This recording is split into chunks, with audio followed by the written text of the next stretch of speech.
Welcome, Regis Shakespeare scholars, to this video that introduces Shakespeare and his time through images. You should have a notebook out at this point to take a couple of notes to help you sort of set the context here for some of the plays that we're going to be reading. There could be a quiz tomorrow.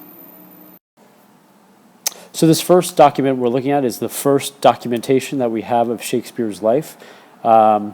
And if you look right here, you'll see a word that might look a little familiar. That actually is our indication of Shakespeare's last name. This is the baptism record of Stratford-upon-Avon. And while the spelling there might look a little different, it's important to note here that spellings at the time could vary from hand to hand. So we have many different spellings of Shakespeare's last name that resemble but are certainly different from the one that we know today. And here you might see the name John Shakespeare, or the Latin name for John there, saying that this is the son of John Shakespeare. And the date here, you can see right here, the date of May. Above here, this is telling us that this baptism happened on April 26th. Baptisms usually happen within 5 days of the child's birth, so we often estimate Shakespeare having been born on April 23rd of 1564. He was born to a relatively successful middle-class family in Stratford-upon-Avon. His father was a glover and at one point was mayor of the city. So after that 1564 record of Shakespeare's birth, this is actually the next record we have of Shakespeare, and it is a marriage record. Now, you are obviously looking here at the contemporary actress Anne Hathaway, who happens to have the same name as Shakespeare's wife, hence her image here.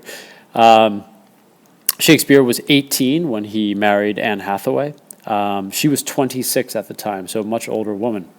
And we think the marriage might have happened a bit against his will, against his will, and here's the reason why. Shakespeare, there's a record of a birth of Shakespeare and Anne 6 months after this marriage, which tells us that if you know anything about a pregnancy, that Anne Hathaway would have been pregnant by the time that she and William Shakespeare, got married. So it might tell us something about the circumstances behind their marriage, and also the reason why after Shakespeare moves to London, they never really seem to have lived together for a long time until towards the end of his life. Okay, so here we're looking here at a picture of the monarch for much of Shakespeare's life, Queen Elizabeth I of England, the Virgin Queen as she was known at the time. The image obviously tells us much about the opulence of this era, the wealth and power behind England. You can see Elizabeth's hand here, kind of on top of the globe, kind of suggesting a global power. And if you look over here, you might note the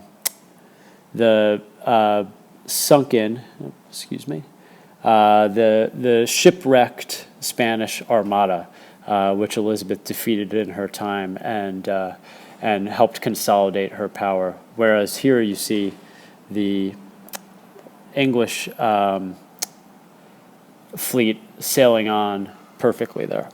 Elizabeth was a theatrical queen, as you can kind of see here, and under her her watch, English theater truly thrived. And so there's certainly a wonderful coincidence between her power and her love of theater and Shakespeare's rise as a playwright. Okay, here we're looking at what might be our next, after the marriage of Shakespeare, our next public documentation or mention of Shakespeare. This was composed by a man named Robert Greene, a university wit at the time, and you can see here a reference here to Shakespeare. It's sort of a subtle reference here, as he calls him the Shake Scene. And he's making fun of Shakespeare here, saying that he is, as you see here, an upstart crow, beautified with our feathers, our referring to other university-educated writers, which Shakespeare clearly was not. And he's also making fun of him here being wrapped in a player's hide, a player here being an actor. So you can see this sort of resentment here that a actor would fancy himself a playwright. But this is also telling us that Shakespeare, by 1592, was already making a name for himself in the London theater scene. And let's talk now about that theater scene. Before we do that, actually, let me show you this document real quick. For a brief period, the theaters in England closed due to concerns about the plague. And so in 1594, Shakespeare turns to poetry, to writing long narrative poems such as Venus and Adonis. And this one in particular is dedicated here to the Earl of Southampton, who was for a long time Shakespeare's patron, and perhaps, as we'll discuss later, perhaps the subject of many of the sonnets Shakespeare wrote. So here we are looking at Shakespeare's theater, I should say London in Shakespeare's time.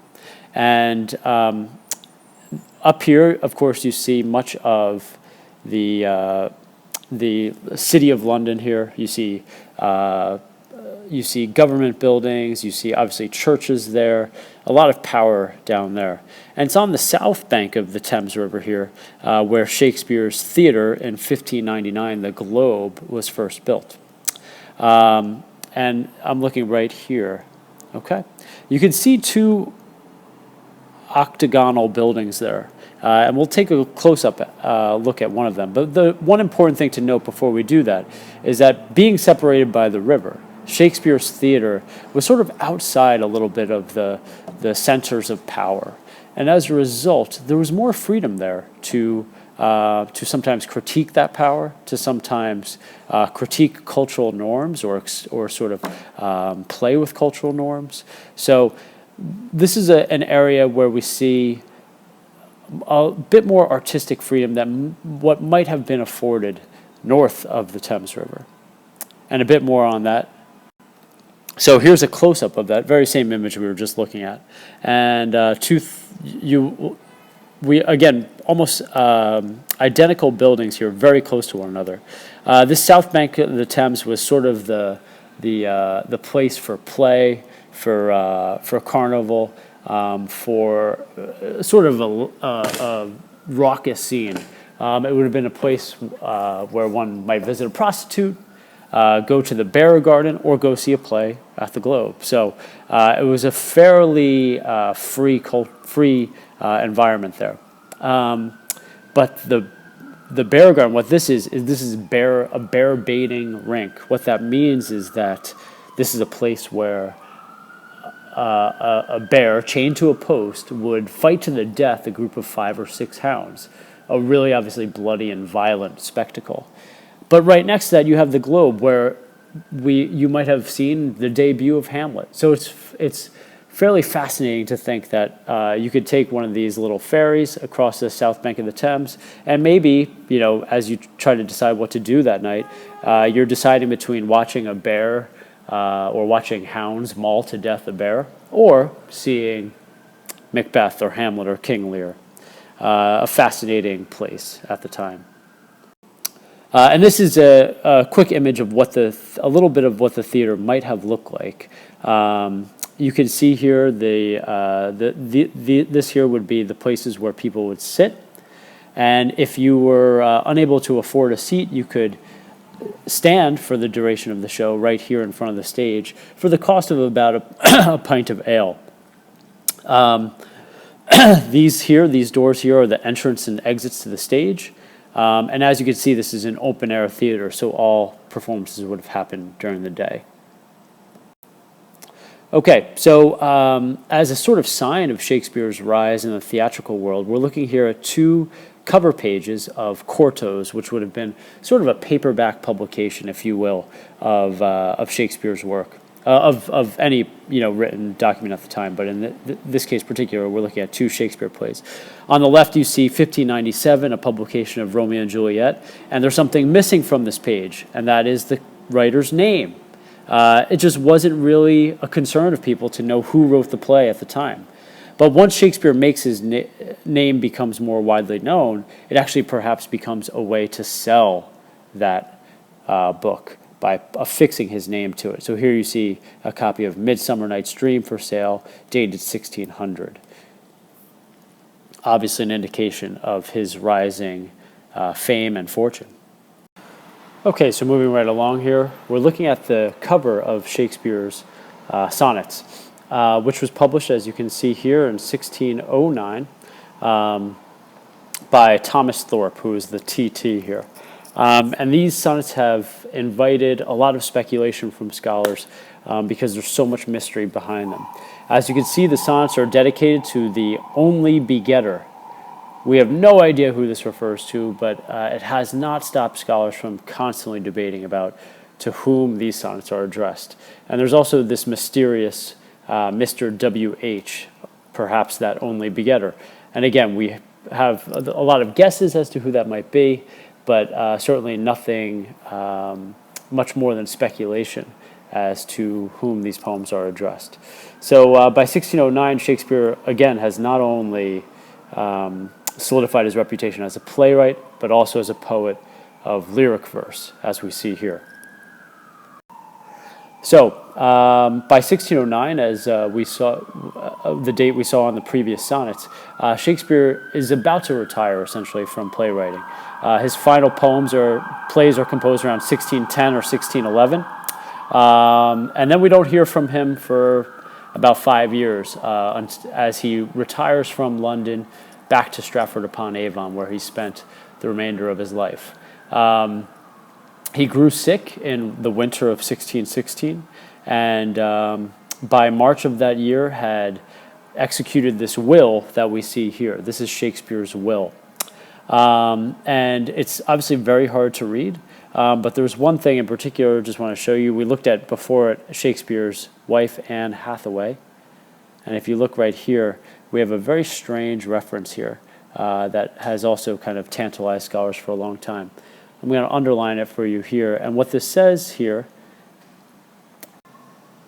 this line was inserted after the rest of the will had been composed, and here's what it reads. Item, I give unto my wife my second best bed with the furniture. And it's a little hard to make out, but you can maybe see right here the word wife, and here the word second, and here, if you imagine it well enough, perhaps the word furniture. So we have no idea why Shakespeare wanted to give his wife his second best bed. It could be that this was the bed that they used, whereas the best bed would have been reserved for guests. It could have been a sort of tongue-in-cheek reference, or it could have been a slight to his wife. It's not really clear, but this is, again, the last image or last documentation we have of Shakespeare's life until his death. Okay, so here, after Shakespeare had died, 7 years after he died, 1623, as you see there, the first folio was published. And this tells us that Shakespeare had truly become a legendary figure in his life. Shakespeare is not the kind of author who died penniless and unknown. As a matter of fact, he had made quite a bit of money. He was a very shrewd businessman, actually, not just a poet, but a very good businessman. But also had clearly kind of entered the ranks of the greatest poets, even shortly after his death. This, as you can see here, this book would have cost a lot of money, so the fact that people would cough up around $200, and obviously this would have been reserved for only the literate and only the upper middle class or the aristocratic class. There are 228 copies available today, some here, one including at the New York Public Library, and they can cost anywhere between $2 million to $6 million on the auction market. But again, this is the first folio, and we'll be talking a little bit more about the folios and the quartos when we get to Hamlet. Okay, well, I hope you've enjoyed this presentation. This was supposed to be a bunch of GIFs, but they don't animate in this particular program I'm using. But it gives you sort of an example of the posterity of Shakespeare, how he lives on, famous actors like Leonardo DiCaprio, Ethan Hawke, even in The Simpsons.